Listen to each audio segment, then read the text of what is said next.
We're going deep today, huh? Into something, well, pretty heavy, honestly. Yeah, it's a tough one. The Bibas family. Caught right in the middle of it all. Israel, Hamas, the whole conflict. It's not just headlines.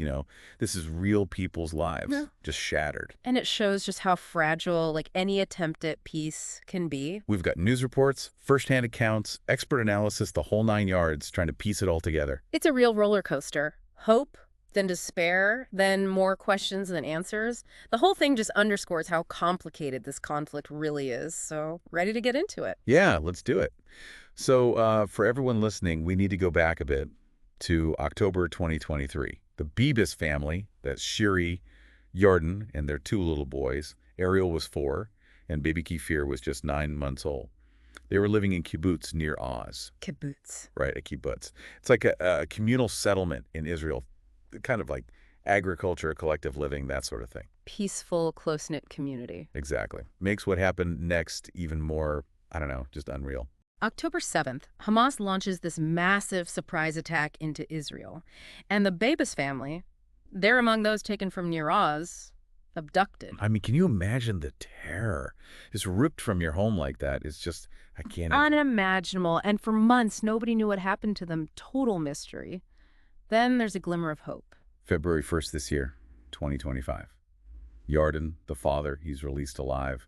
Hamas lets him go, part of a prisoner exchange deal.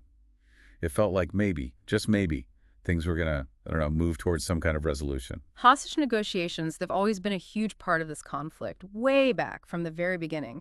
It's this high-stakes bargaining chip. The psychology of it all it's fascinating and terrifying at the same time, right? Totally. Both sides are trying to look strong, but also like they're willing to compromise. It's like walking a tightrope. Exactly. A very, very dangerous tightrope. So then, Hamas says they'll return the bodies of Ariel and Kefir, the little boys, and another captive, Oded Lifshitz. He was 84 years old, a peace activist. This was on February 20th. I think everyone was feeling like this mix of just devastating grief and this tiny bit of hope. Maybe, just maybe, some trust could come out of this horrific situation. Right, but then that's when the whole story just takes this awful, terrible turn. 4 coffins came back. 3 of them, as promised, Ariel, Kefir, and Oded. The 4th one, it was supposed to be Shiri. But it wasn't. No, it was someone else entirely. Just like that. It's like, I don't know, getting the wind knocked out of you. What does it even mean for peace? When a promise like this, so important, is just broken. It really throws everything up in the air. This wasn't just a mistake. This was intentional, a calculated move, and the implications are enormous. Hamas is saying Shiri and her sons were killed in an Israeli airstrike early on in the fighting. But Israel, they say absolutely not. Netanyahu himself called it murder with terrible cruelty while they were Hamas's prisoners. And this creates this huge rift of mistrust, almost impossible to bridge. And then there's the propaganda.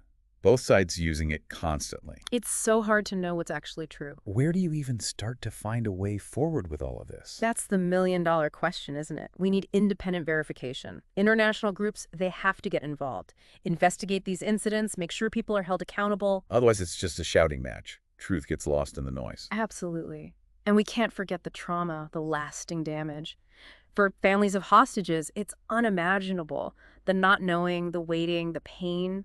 But even for those who aren't directly touched by it, there's this constant fear, this knowledge that these awful things can happen. It scars, Yeah. whole nation. And those scars, they make peace that much harder to achieve. It's a vicious cycle. Yeah.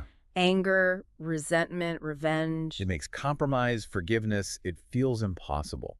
So for everyone listening, this isn't just about one family's tragedy. It's about understanding how complex, how tragic this conflict truly is. There are no easy answers here, no simple solutions. But seeing the human cost for everyone involved, that's got to be the first step, even just to imagine a different kind of future, a better one. Absolutely. That's all for our deep dive today. Thanks for listening. Thanks for having me. We'll be back next time with another deep dive. See you then. Until then, stay informed, stay engaged, and keep asking the tough questions. That's what it's all about. Take care, everybody. Goodbye.